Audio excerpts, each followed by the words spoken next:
Back in the day, we had Kareem and Arthur Ashe, Bill Walton and Vince Matthews and Wayne Collett.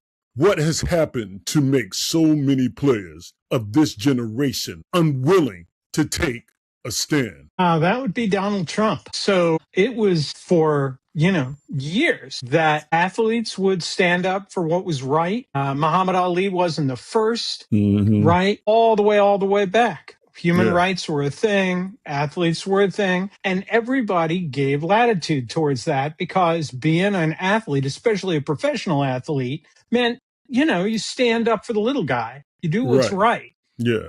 And then Donald Trump came down his golden escalator and it changed the game because he gave permission for racists to be racist. Why do we have sanctuary cities? We have sanctuary cities because, these are obviously things, and the Trump administration did try to do that. These are things that obviously that they wanted to cease have stopped on day one.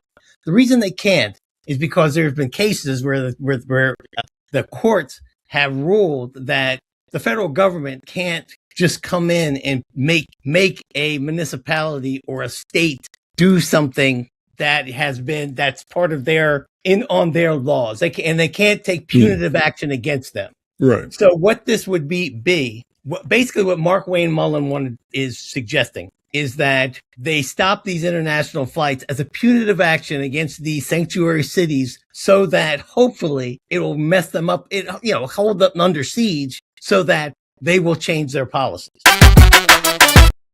Damn, Dart, why you have to go and do that shit? Look, man, if you like that motherfucker, fine, but keep that shit behind closed doors when we got a chance to do some things. But like I said, you got to think about the guys that are on your team. You got to work with these guys.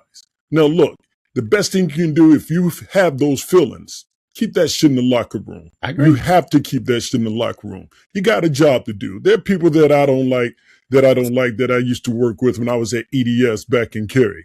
There are people that I didn't like sitting 2 rows down from me. I didn't pay attention. I had to work with them. I was cordial, but I didn't go out and talking about how they were and all that. I just made sure that I got my job done, and however we had to interact, we did so. But when Jackson Dart does that, like you said, all this crazy shit that's going on, it's like, dude, I don't want that type of drama around me. I would rather not know that you support that motherfucker. But now that you're out there, don't do that shit again while we're playing together. Or me and the other guys on the offensive line going to find it very difficult to stop Myles Garrett or even J.J. Watt. Understand that, my brother. Tom Brady is a big old supporter of the guy in office. And I can't stand Tom Brady because of that, nor can I stand the brothers that excuse that shit. Look, anybody that's still hanging out with Tom Brady and all that are doing so knowing that they just don't give a fuck. They're selling us out. If I had to work with them, okay, fine. But you're not going to see me at any of those company picnics with the rest of the staff and crew over there with them. No, it's just certain things that I draw the line on. You got to work with people. You got to live with them. You got to interact. Look, the racists live across the street. You take care of your stuff. I take care of my stuff. You respect my property. I respect yours. But the fact that Brady supports a man who doesn't give a damn about me, other black people, our rights, and he's constantly just showing how big of an idiot asshole he is just that right there just really touched the nerve with me last week. So what do the Democrats have to do? What the Democrats have to do is they have to first reposition voting in the mind of young people. They need to give them the message that this is your opportunity to take control of your future. This is the opportunity that you that you can change the way the ship is sailing right now. And because these people, my generation, our generation, the generation before me, have totally messed up their future. They mortgaged their future. So this is the way they can take control of it. How are they going to do that?